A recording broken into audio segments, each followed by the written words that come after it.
के YouTube channel पर मैं आपका स्वागत करता हूं। आज की जो हम अपडेट लेकर आए हैं वो नेशनल कमीशन फॉर होम्योपैथी से आ रही है, जहां पर हम आपको आज बताएंगे कि नेशनल कमीशन फॉर होम्योपैथी के द्वारा जो एक नोटिफिकेशन आ रही है वो है NTET के बारे में, यानी कि नेशनल टीचर एलिजिबिलिटी टेस्ट। यानी कि उन लोगों के लिए ये बहुत ही टेस्ट अनिवार्य है जो होम्योपैथी में एज ए टीचर अपना प्रोफेशन बनाना चाहते हैं। उनको अब ये टेस्ट देना अनिवार्य रहेगा और इस टेस्ट के लिए कम से कम जो पासिंग क्राइटेरिया रहेगा वो 50% नंबर लाना बहुत ही अनिवार्य है। तो अब उसका नोटिस जारी हो गया है। अब इसकी परीक्षा की जाएगी और इसके लिए ऑनलाइन एप्लीकेशन शुरू होने वाला है। लेकिन अब ये बहुत ज़्यादा ज़रूरी है कि जो लोग पहले से एज ए रीडर हैं, एज ए असिस्टेंट प्रोफेसर हैं, क्या उनको जो है परीक्षा देनी होगी या नहीं, उसके बारे में आज हम आपको बताएंगे। पहले ये नोटिफिकेशन देखते हैं कि नोटिफिकेशन में क्या आया हुआ है।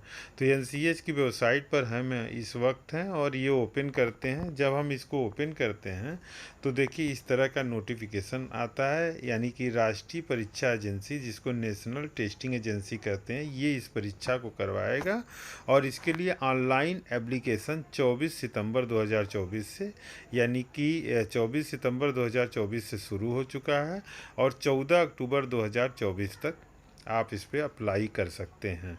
और 15 अक्टूबर 2024 तक आप जो है फ़ीस का ट्रांजैक्शन कर सकते हैं। अगर कोई करेक्शन आपको करना है तो 16 और 17 अक्टूबर को कर सकते हैं। इसके लिए जो डेट ऑफ एग्जामिनेशन होगा वो बाद में डिसाइड किया जाएगा। टोटल ड्यूरेशन जो रहेगा वो 120 मिनट का रहेगा। यानी कि अब ये नोटिफिकेशन आ गया है और साथ में ऑनलाइन एप्लीकेशन के लिए ऑनलाइन आवेदन शुरू हो चुके हैं। अब इसमें अगर आपको कोई भी जानकारी चाहिए इस बारे में तो आप जो है NTET@nta.ac.in पर जाकर ले सकते हैं। लेकिन जो इसके लिए एक नोटिफिकेशन जारी हुआ था उसमें हम आपको बता दें कि उस नोटिफिकेशन के आधार पे जनरली जो है हम आपको जानकारी देना चाहते हैं कि उस जो नोटिफिकेशन है उसके आधार पे इसका क्या क्राइटेरिया है और कौन से लोग जो है इस पेपर को दे सकते हैं, उसके बारे में आज हम आपको बताने वाले हैं। तो आइए देख लेते हैं, क्योंकि इसके लिए लगातार हमें मैसेज भी आ रहे थे कि कौन से लोग इस पेपर को दे सकते हैं। तो national testing teacher eligibility test की अगर हम बात करें तो इसका जो नोटिफिकेशन आया हुआ है आप इसको देख सकते हैं कि जनरली जो है ये टीचर के लिए एक टेस्ट होने वाला है। यानी कि अगर आप होम्योपैथी में अपना एज ए टीचर प्रोफेशन बनाना चाहते हैं तो आपको ये टेस्ट पास करना अनिवार्य है। इसकी जो एलिजिबिलिटी है या एलिजिबिलिटी जो है, इसकी योग्यता जो है, उसके बारे में मैं आपको बता दूं कि कोई भी पर्सन अगर पहली बार एज ए टीचर जो है रिक्रूटमेंट चाहता है तो उसको जो है इस परीक्षा को पास करना अनिवार्य रहेगा। यानी कि अगर आप कहीं पर पहली बार एज ए लेक्चरर ज्वाइन कर रहे हैं तो आपको ये परीक्षा उसके पहले अनिवार्य रहेगा पास करना। पहली कंडीशन तो ये है। अगर आप जो है एज ए असिस्टेंट प्रोफेसर पहली बार जो है अपने जॉब को ज्वाइन कर रहे हैं किसी भी कॉलेज में तो आपको NTET की परीक्षा पास करना अनिवार्य रहेगा और उसमें 50% नंबर लाना अनिवार्य है।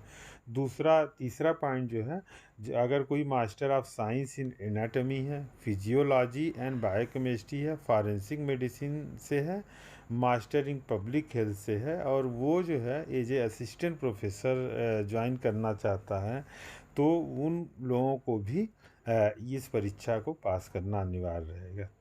चौथी पोजीशन ये है कि एसोसिएट प्रोफेसर के लिए NCH ने एक नई गाइडलाइन जो जारी करी थी, नया गजट, उसमें ये है कि अगर आपका सेंट्रल गवर्नमेंट या जो है स्टेट गवर्नमेंट में मेडिकल ऑफिसर पे आप 5 साल का अनुभव है, 5 साल आप एज ए मेडिकल ऑफिसर कार्य कर रहे हैं, तो उस कंडीशन में एज ए रीडर यानी कि एज ए एसोसिएट प्रोफेसर आप एलिजिबल हो जाते हैं। लेकिन as a associate professor eligible होने के लिए आपको NTET की परीक्षा पास करना अनिवार्य रहेगा।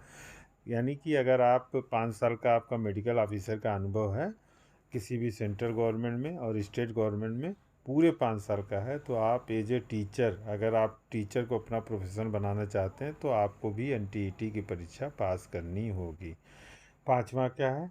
पाँचवा ये है कि अगर आप जो है कि फर्स्ट टाइम एसोसिएट प्रोफेसर के लिए आ रहे हैं और आपके पास अनुभव है, किस चीज़ का अनुभव? रिसर्च का अनुभव 5 साल का, तब भी आपको एनटीईटी की परीक्षा पास करनी होगी।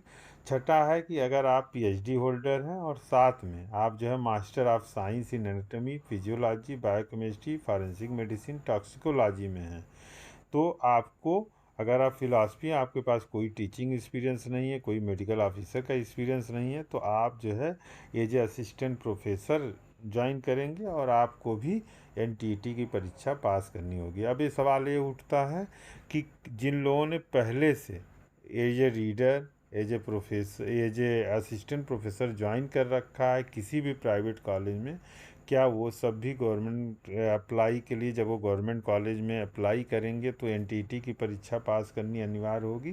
तो ऐसा नहीं है, क्योंकि उनका प्रोफेशन पहले से चल रहा है, वो ज्वाइन हो चुके हैं, तो जनरली जो है उनको इस परीक्षा को देने की कोई आवश्यकता नहीं रहेगी। ये उन लोगों के लिए जो पहली बार अपना profession NTET profession as a teacher बना रहे हैं, तो उनको जो है एनटीईटी की परीक्षा पास करना अनिवार्य रहेगा। इसमें अगर आपको कोई भी डाउट है तो आप कमेंट बॉक्स में कर सकते हैं। ये वीडियो के लिए लोग लगातार हमसे क्यूरी कर रहे थे, पूछ रहे थे, तो हमने ये वीडियो बनाया। अगर इसमें कहीं पर भी कोई गलती है तो आप हमें बताइएगा।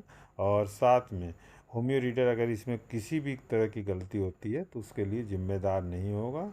आपको ये जानकारी कैसी लगी हमें ज़रूर बताइएगा। होमियो रीडर देखने के लिए आप सभी लोगों का बहुत बहुत धन्यवाद।